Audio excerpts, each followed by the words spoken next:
On January 31st of this year, James Gunn announced his upcoming slate of film and television adaptations for the DCEU. Many of you already know this, but bear with me.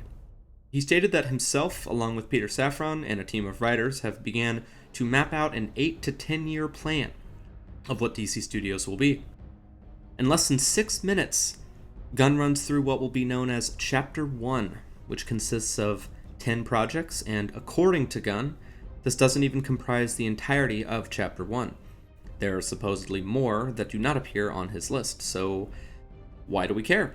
Should we care? Is this a good thing or a bad thing, or just another half-hearted attempt by the DCEU to finally make something comparable to what Marvel Studios has achieved?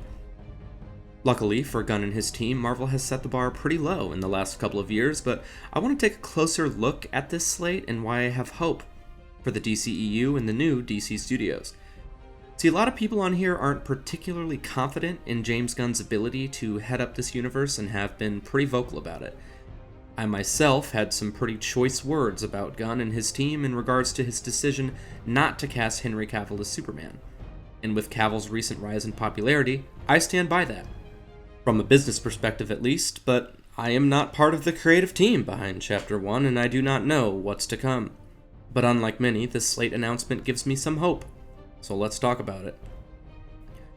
First of all, I have to say that what the DCEU has accomplished in past years, or should I say failed to accomplish, has been entertainment at its finest. There have been more people hired and fired in attempts to salvage the DCEU than you can imagine. Behind the scenes, it has been an absolute nightmare for creatives, and I have been wanting to make a video about that specifically for a long time now, but it would be long. Really long, and today is not that day, but just know that when I heard back in October of 2022 that James Gunn and Peter Safran would be the new co-CEOs of DC Studios, I rolled my eyes and thought, here we go again. Shortly after it was announced that Henry Cavill would not be reprising his role as Superman, myself, along with the internet, threw a fit. James Gunn has proven that he has the chops to make a good superhero film.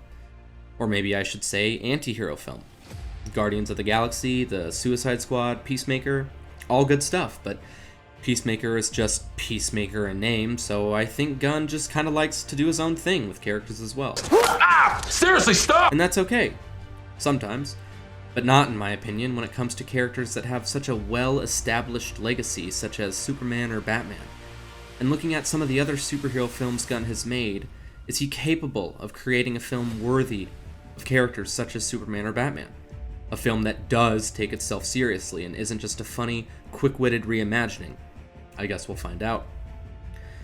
Two of the upcoming DC Studios films that were said to be a part of Chapter 1 were Creature Commandos and The Authority, which may lead to many of you thinking, who? Well, these types of superhero teams really are right up Gunn's alley. If you look at adaptations that Gunn has worked on, the Suicide Squad, Guardians, etc., you'll see that he tends to work on lesser-known titles. You may disagree that these are lesser-known titles, but Guardians is not the Fantastic Four, and Suicide Squad is not the Justice League.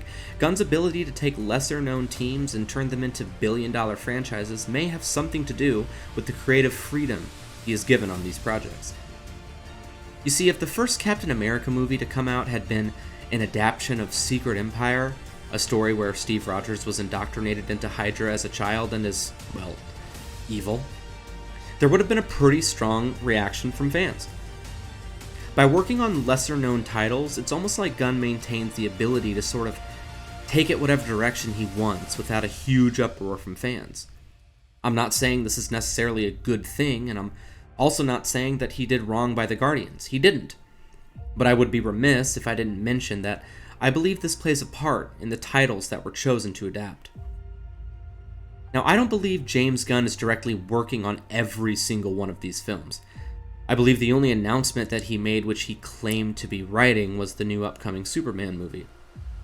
However, he does appear to command a lot of respect and love from those that work under him, namely the cast of Guardians who have come to his defense in the past and stuck together through a number of silly controversies over silly things.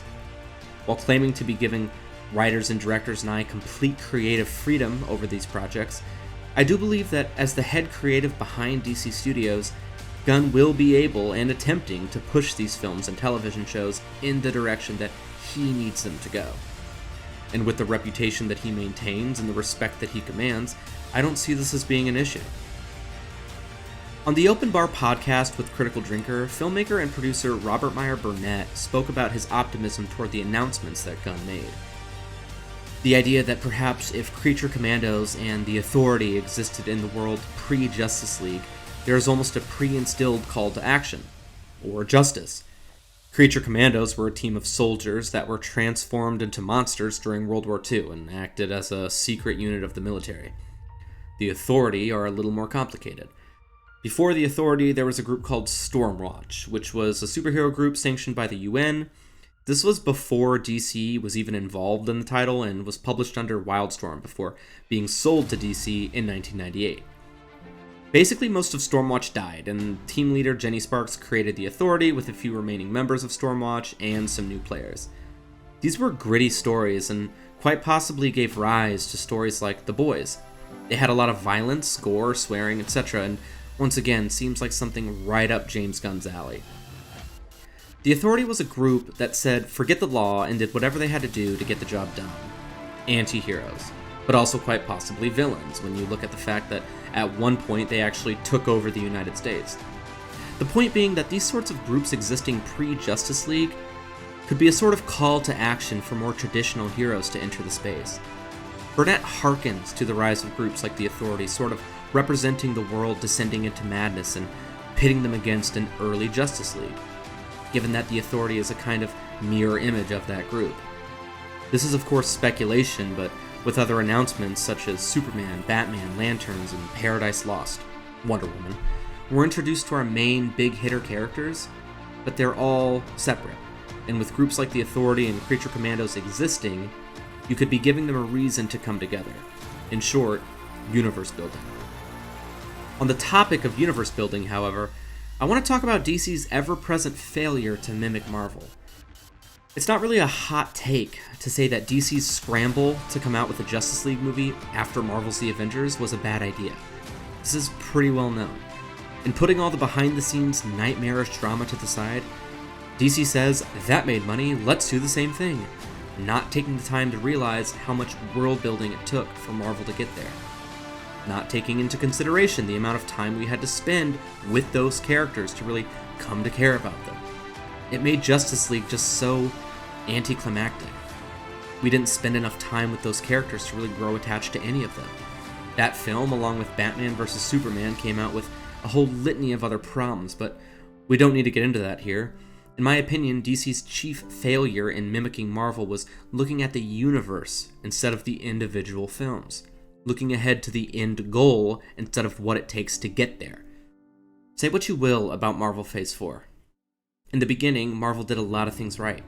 Iron Man kicking off the MCU. Now sure, Iron Man wouldn't be considered a lesser known character, but he also isn't the Fantastic Four, or Spider-Man. He's Iron Man. He was a B-list superhero before the MCU at best. Yes, he was a founding member of the Avengers, but the Avengers was never Marvel's A-list team. A lot of this had to do with Marvel Studios not owning the rights to characters such as the X-Men or Spider-Man. They'd been sold off in the 90s. So how did Iron Man come to lead the MCU in such an epic way? Well, that's easy. Jon Favreau directed a great movie. Robert Downey Jr. did a fantastic job as Tony Stark. It was a good movie. Captain America, Thor, same thing. Chris Evans may not be the best actor around, but he was born to play Captain America. And Thor had just the right amount of humor and action and wow factor to captivate audiences. And along the way, seeds were planted in each of these movies to show that there may be more at play behind the scenes. Black Widow and S.H.I.E.L.D. appearing in Iron Man, Clint Barton in Thor, Hydra and the Tesseract in Captain America, obviously they had a plan for a universe. But I don't think Marvel's plan for a universe was as fleshed out as what DC is attempting to do now.